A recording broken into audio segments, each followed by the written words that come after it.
Hey everyone, welcome back to Breakthrough Innovation, where we dive into the stories behind the ideas, experiments, and leadership that move industries forward. Today's guest has built her career at the intersection of product vision, team growth, and bold execution. At Meta, she helped launch and scale shop ads into a $1 billion business.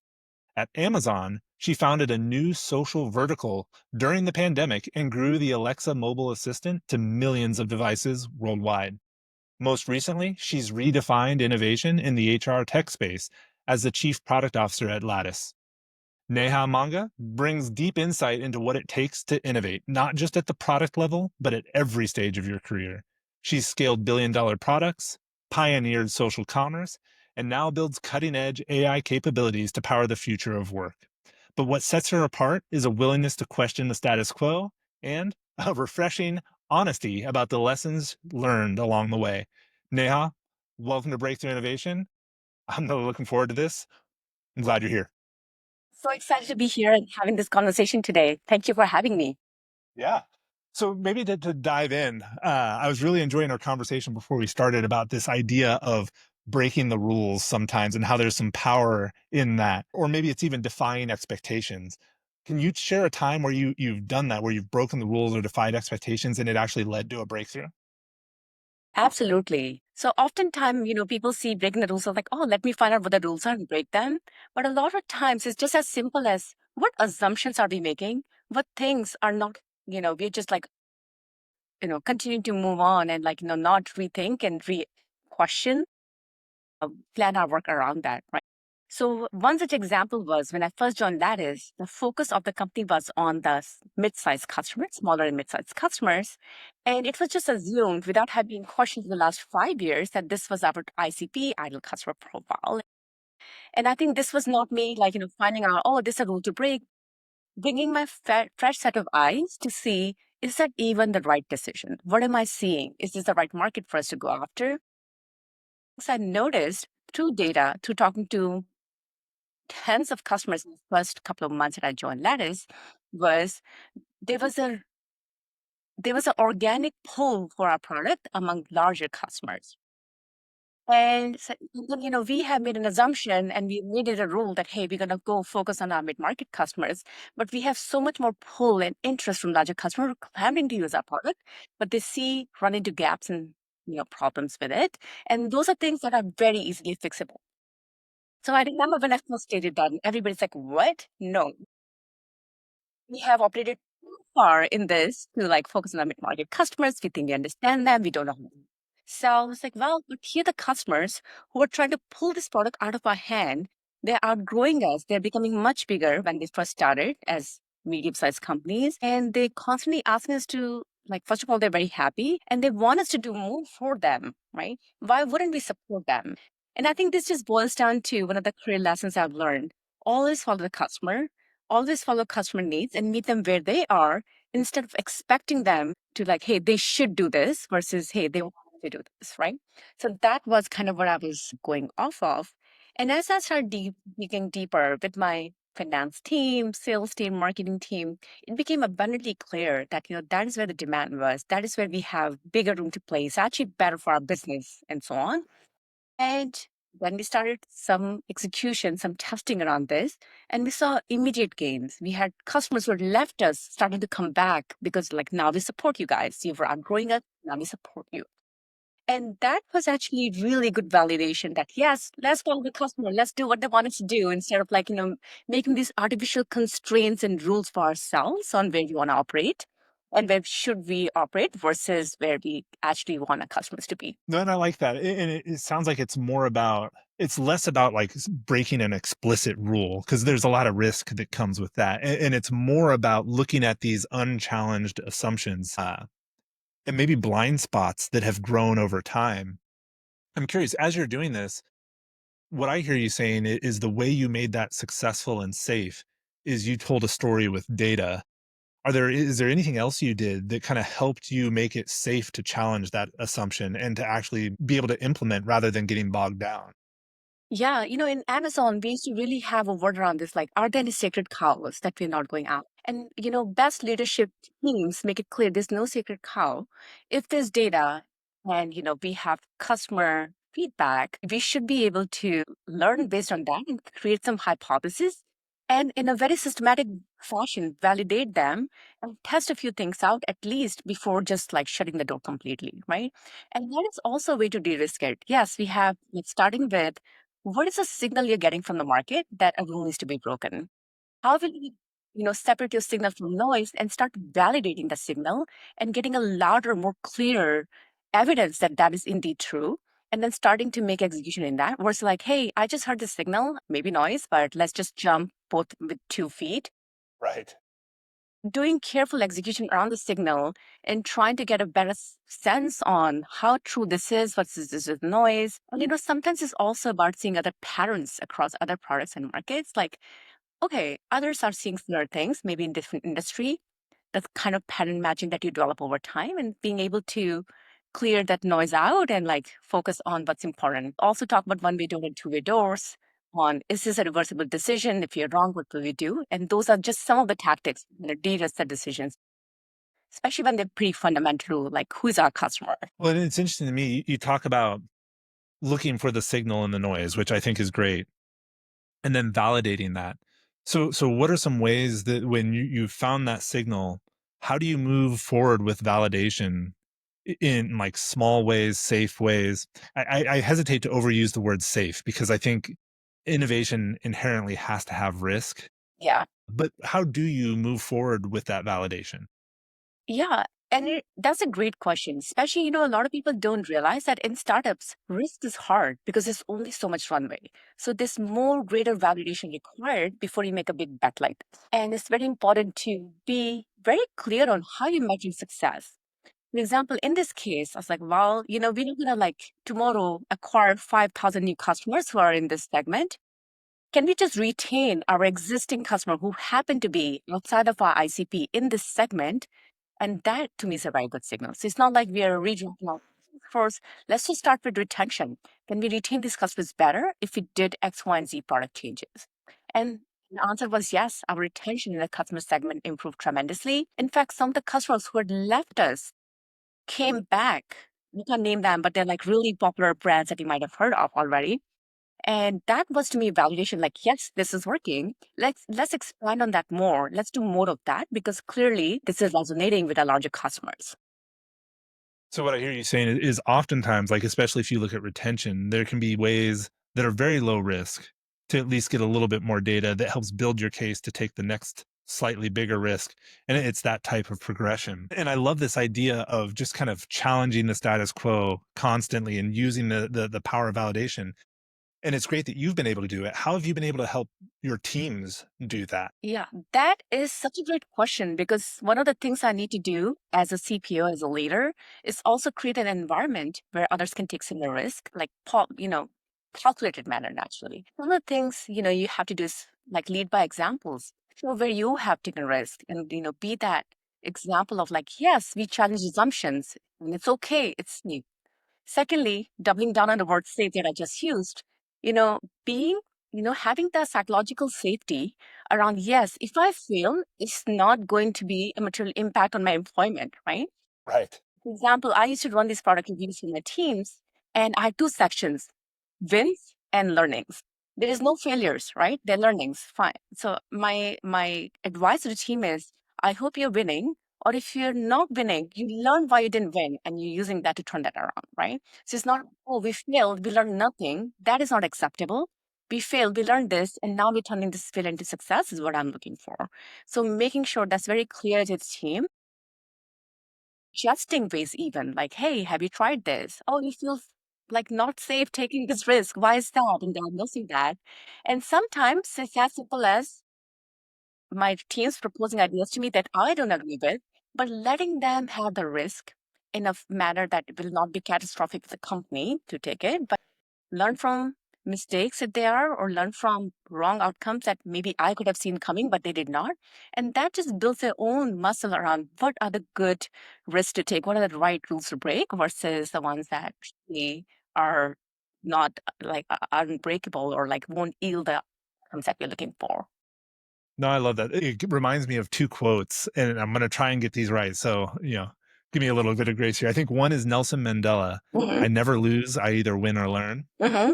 So I love that one. You're like the lattice version of Nelson Mandela. The other one I think was Winston Churchill. Hmm. Success is not final and failure is not fatal. Or yeah, failure is not fatal. I think those are the two.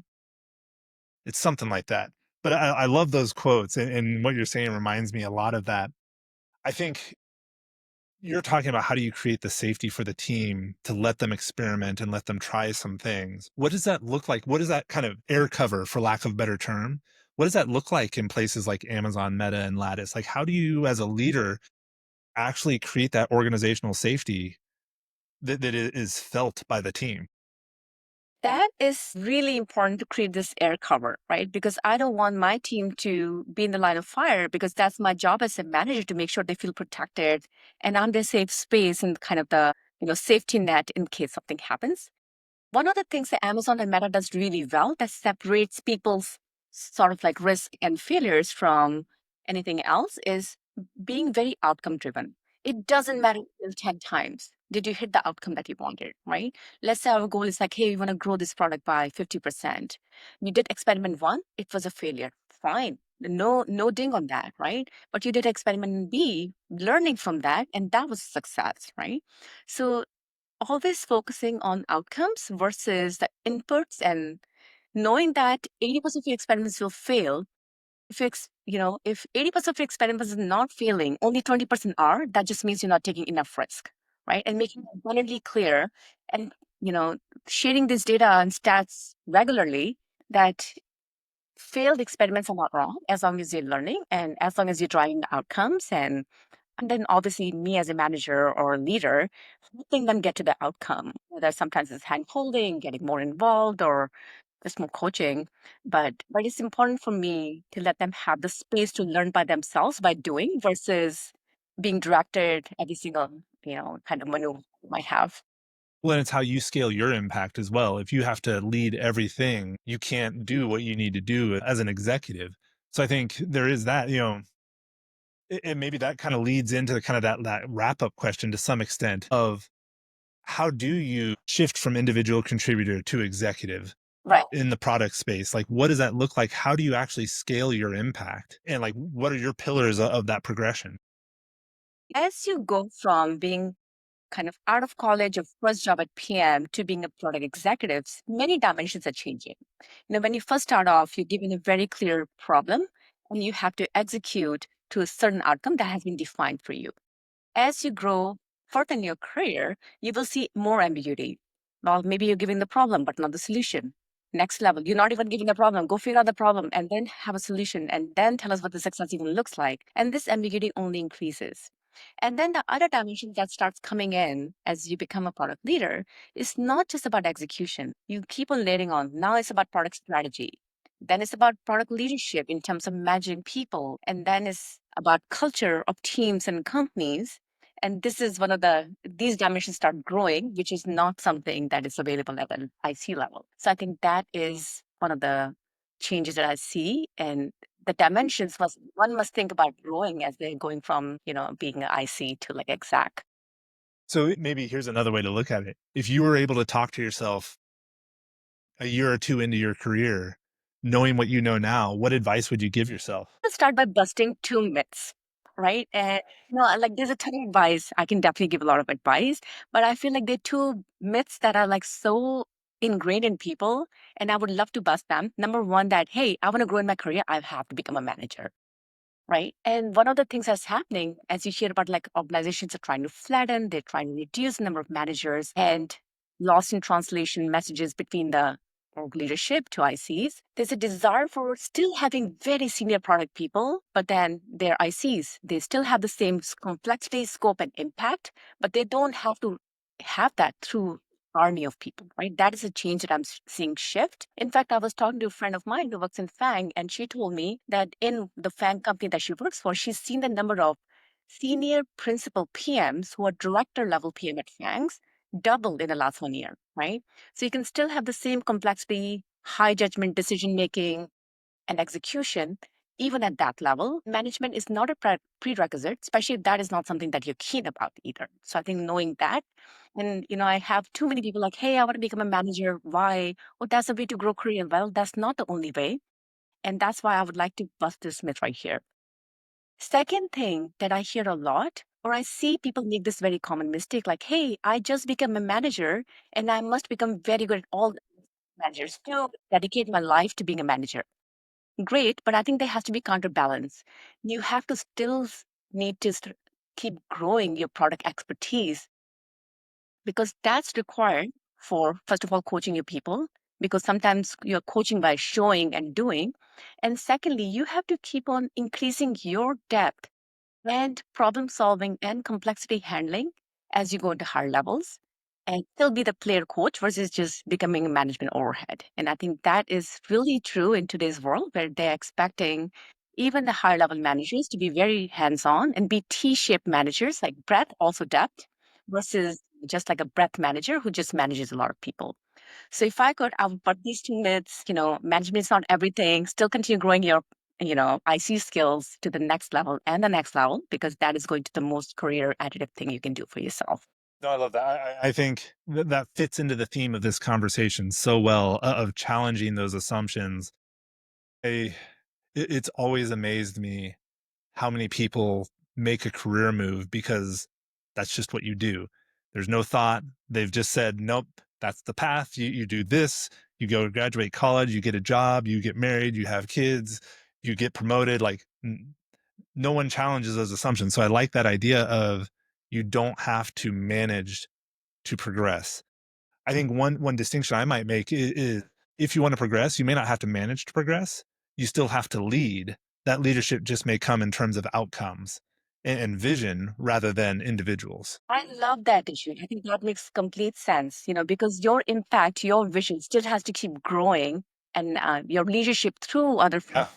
even if they're not reporting directly to you, even if they're not even part of your own discipline. Maybe they're, engineers, and like as PMs, you're always leading through, and continue to do that is super important. Yeah. And maybe I know we're right at time, but that you kind of sparked something in me. I think one of the biggest things, and I'm curious how you handle this, you have to be an expert in product. That doesn't mean you have to be an expert in tech, marketing, or any of those. So, how do you develop the skill set of bringing the other skill sets together to achieve your vision? What a great question. And I think that is what I love about, product management. In fact, just yesterday, somebody was asking me like, hey, how design and how tech and how marketing focused PMs need to be, right? It's like, well, you know, most of the time you will be surrounded by excellent people in these disciplines who are the pinnacle of marketing design. And your job is not to match them. Your job is to work with them in a way that drives the sum of the parts is, being higher than the actual like individual parts, right? What you need to know is what good looks like, how best you can drive work forward with them, basically aligning to their own needs and curiosity and things like that. Like funny story, like the best design, the best and the fastest design you can get out of a designer is showing them a really bad design of the product, right? That will for them. So whatever works. Right? So it's about knowing how to get the best work out of them, what good looks like, and creating this space even for them, even for those around you, to break the rules and do their career best work and move the ball forward. But Neha, this has been a great conversation. I've enjoyed every minute of it, and I think we could probably go for another hour if we let ourselves. Unfortunately, we do have to wrap up. If someone is looking to collaborate with you, what's the best way to get into contact? I think LinkedIn is a great way. You can just look me up with my full name, and I think my handle is Neha Mo. And you can also find me in Stack with the same handle. And look for nehamo.substack.com. Both are great ways to reach me. Awesome. Well, thank you so much for the time today, Neha. Fantastic discussion for everyone who's listened all the way to the end. I'd love to hear your perspective in the comments on what it looks like to switch from an individual contributor product manager to an executive. And what is your experience? What are the roadblocks you're seeing? And how what can we do to help you get there? If you know someone that is struggling to make that transition, maybe share this episode with them, introduce them to Neha, and share the value. And then don't forget to leave a rating and a review as well. That said, Neha, thank you again. Everyone else, thank you as well, and we'll see you all next time on Breakthrough Innovation. Yeah, bye. And thank you, Jill, for having me again. It's so fun. Anytime.